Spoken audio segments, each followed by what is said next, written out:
L'histoire commence un peu comme une fable assez cruelle sur la loyauté en fait. Oui, tout à fait. On a un jeune protégé sur un plateau de télé qui jure une fidélité mais absolue à son mentor, un magnat des médias très puissant, très redouté. Et il le dit, les yeux dans la caméra. Il déclare « Si mon patron me demande maintenant de courir et d'entrer dans un trou, je le ferai sans hésiter. » L'image est forte, hein, très forte. Sauf que, quelques mois plus tard, ce même protégé abandonne son mentor en prison. Et il prend les rênes de son empire. C'est ça. Aujourd'hui, on plonge dans l'histoire complètement folle de cette relation qui a implosé et secoué tout le monde des médias au Cameroun. Absolument. D'un côté, on a donc Jean-Pierre Amougou Belinga, le patron du groupe L'Anecdote, qui est actuellement en prison. Et de l'autre, Bruno Bidjan, son ancien bras droit, son fils, comme il l'appelait. C'est ça, le mot est important. Et qui vient de quitter l'entreprise dans un fracas, mais assourdissant. Et ce qui est fascinant dans les sources qu'on a pu analyser, 2 vidéos très, très détaillées, c'est que ça dépasse la simple démission, quoi. Ah oui, largement. On nous décrit une trahison totale, professionnelle, financière, mais aussi et surtout profondément personnelle. Intime même. Voilà. Notre but aujourd'hui, c'est un peu de décortiquer ces mécanismes de pouvoir, ces stratégies presque machiavéliques qui se cachent derrière cette rupture. C'est une histoire de passation de pouvoir, mais de la manière la plus brutale qui soit. Et pour comprendre cette brutalité, il y a une des analyses qui utilise une métaphore qui m'a vraiment marquée. C'est celle de la vipère. Ah oui, c'est très visuel. C'est ça. La mère vipère, pour mettre bas, elle doit grimper tout en haut d'un arbre. Et la raison est terrible.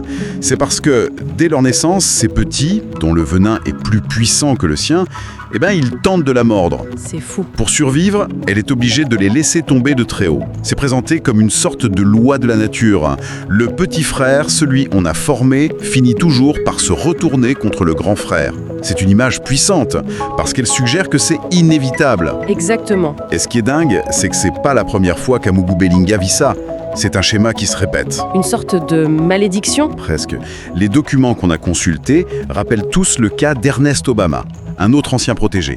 Ah oui ? Avant Bidjan, la star, c'était lui. Il était dans le jet privé, il avait les clés, la confiance totale du patron. Et puis un jour, il est parti. Parti en claquant la porte, si je comprends bien. Plus que ça. Le récit qui est fait de son départ, c'est celui d'une trahison fondatrice. Il serait parti en emportant du matériel et, plus grave encore, des contacts. Le carnet d'adresses. Le nerf de la guerre. Exactement. Pour aller fonder sa propre chaîne de télé concurrente, B-News. C'est le prototype, en fait, de la trahison qui a servi de modèle. On a l'impression de revoir le même film, quoi. Mais avec un nouvel acteur et un budget plus gros. C'est exactement ça. Ce qui est fou, c'est... Si le schéma se répète, ça veut dire qu'Amougou Belinga a une sorte d'angle mort. Qu'est-ce qui le pousse à faire confiance comme ça encore et encore ? Les analyses appellent ça le piège de l'amour. Il semble avoir une faiblesse pour un certain profil, des jeunes journalistes, souvent de milieu modeste, charismatiques, très doués à l'oral, qui savent manier la flatterie, les serments d'allégeance. Voilà.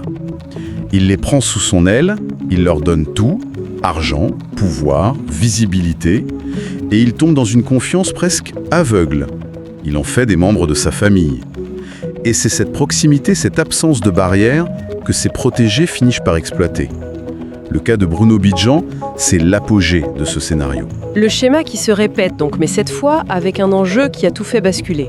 On parle d'une somme d'argent colossale, n'est-ce pas ? C'est ça le catalyseur. C'est le point de rupture. L'accusation centrale porte sur un détournement présumé d'1 milliard de francs CFA. 1 milliard. 1 milliard. Cet argent était pour une campagne de com pour un ministère. Et Bidjan n'aurait pu avoir ce contrat que grâce à son statut, son image de directeur des médias de Vision 4. La chaîne de son patron. Il était la vitrine du groupe. Et c'est cette vitrine qui lui a ouvert les portes du pouvoir et des contrats publics. Et c'est là que l'histoire prend des allures de thriller. Il y a le récit de cette confrontation en prison entre les deux. Oui, et cette scène telle qu'elle est racontée, elle est glaçante. Elle dit tout de l'inversion du rapport de force. Racontez. Bidjan se serait donc rendu à la prison de Kondengui. Là, il aurait admis avoir touché une partie de la somme, 500 millions, mais il n'en aurait offert que 150 millions à Amougou Belinga. À l'homme qui l'a fait roi. Exactement. Et face à la colère de son mentor, sa réponse aurait été d'une froideur absolue. Tu es en prison, tu ne peux rien faire, j'ai de nouvelles protections. Attendez. Le dire comme ça, si crûment, C'est plus de la trahison à ce stade, c'est une déclaration de guerre. C'est un coup de grâce. Mais d'où lui venait une telle assurance pour oser dire ça? C'est la question clé. Et la réponse, c'est que ce n'était pas un coup d'éclat. C'était l'aboutissement d'une stratégie mûrement réfléchie. Ah, ce n'est que la partie émergée de l'iceberg. C'est ça. L'analyse détaillée montre qu'il aurait méthodiquement cannibalisé l'entreprise depuis des mois. Alors qu'il était encore directeur des médias du groupe, il aurait créé en parallèle sa propre agence de com, DB Agency. En douce, pendant qu'il était encore en poste. Exactement. Le mécanisme décrit est simple et redoutable. Tous les contrats pubs, toutes les campagnes qui devaient revenir à Vision 4 Était détourné. systématiquement détournées vers sa propre agence. Il se servait de son poste pour démarcher les clients et il encaissait les bénéfices dans sa poche. En gros, il asséchait financièrement la source qui le nourrissait. Tout en jouant publiquement le rôle du fils loyal, c'est vertigineux. Il n'a pas seulement pris un contrat, il a détourné le flux sanguin de l'entreprise. Et ce n'est pas que l'argent. Ce qui a le plus de valeur dans ce milieu, c'est le réseau, le carnet d'adresses. Et là aussi, le parallèle avec Ernest Obama est frappant. Très frappant, puisque c'est Bidjan lui-même qui avait produit un reportage au vitriol pour accuser Obama d'avoir volé les contacts du patron. C'est l'arroseur arrosé. Totalement. On l'accuse aujourd'hui de la même chose, mais à une échelle industrielle. Tous les contacts ministériels, tous les directeurs de société, toutes les portes ouvertes par Amogo Belinga sont devenus les atouts personnels de Bidjan. Il a voulu le capital relationnel, en fait. Et la ressource la plus précieuse. Donc on a une trahison financière, professionnelle. Mais ce qui rend cette histoire si sombre, c'est que l'attaque a été menée sur tous les fronts, y compris le plus intime. Comment a-t-il utilisé les femmes de la vie de son patron? C'est là que ça devient... Où est Metchavik? Digne d'un roman noir. Il y a deux femmes au centre du jeu. Ivana Essomba, présentée comme une ancienne maîtresse d'Amogo Belinga. D'accord. Et Mélissa, son épouse légitime. Bruno Bidjan s'est marié avec Ivana. Avec l'ex-maîtresse. Oui, et ce n'est pas anodin. C'est présenté comme un coup de maître stratégique. Car Ivana est la nièce d'un ministre en poste. Un ministre qui, d'après les sources, ferait partie du camp des adversaires politiques d'Amogo Belinga. C'est un coup de billard à trois bandes. Absolument. En épousant Ivana, il ne fait pas qu'un mariage d'amour. Il s'offre une alliance familiale avec une branche du pouvoir. Il obtient une protection au plus haut niveau. Une assurance vie. Voilà. Et potentiellement un canal pour vendre les secrets de son ancien patron. Et le rôle de l'épouse Mélissa dans tout ça? Parce que là, on entre vraiment dans le premier cercle. Le tableau qui est dépeint est celui d'une complicité active. Pendant que son mari est en prison, Bidjan se serait rendu à de multiples reprises au domicile familial, tard dans la nuit. Ah oui. Et avec l'aide de Mélissa, il aurait réussi à faire sortir des sommes considérables des comptes de l'entreprise. Les poules auraient signé l'échec. C'est à peine croyable. Il s'allie avec l'épouse pour, potentiellement, piller les comptes du mari emprisonné. Mais le double jeu ne s'arrête pas là. D'un côté, il collabore avec elle pour vider les caisses, et de l'autre, il retourne voir le mari en prison. Et il monte le mari contre l'épouse. Exactement. Il la dépeint comme incompétente, pas fiable. Il se positionne comme le seul homme de confiance, tout en étant celui qui orchestre le pillage. Le résultat est dévastateur. Il isole son patron de ses derniers soutiens et devient le seul maître à bord. Le pillage est refermé. Alors, il faut qu'on parle du décalage, mais complètement fou, entre ces actes et les paroles passées de Bruno Bidjan. Les sources ont déterré des déclarations de loyauté qui, avec leur recul, sont juste sidérantes. Oui, c'est presque théâtral. Il y en a une particulièrement marquante.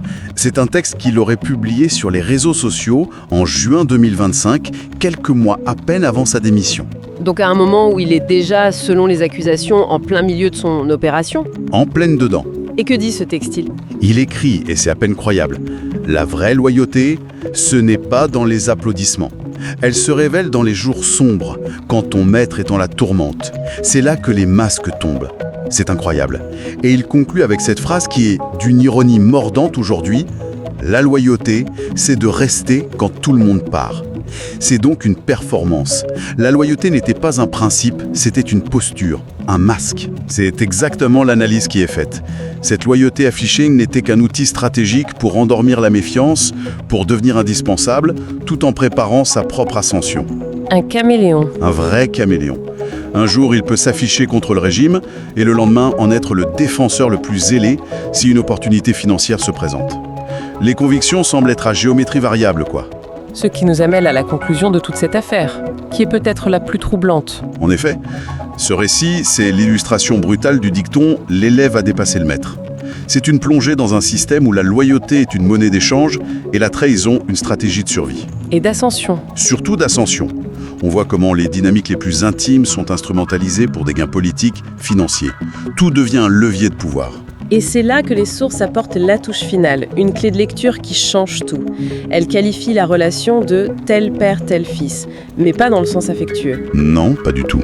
Elle rappelle qu'Amougou Bellinga lui-même se serait construit en utilisant des tactiques très similaires contre ses propres bienfaiteurs à ses débuts. Il aurait appris le métier auprès d'eux avant de les doubler pour lancer son propre journal, L'Anecdote, qui a fait sa fortune. Donc, Ce que ça suggère, c'est une conclusion terrible. ben oui, Que Bijang n'aurait fait qu'appliquer à la lettre les leçons apprises de son maître.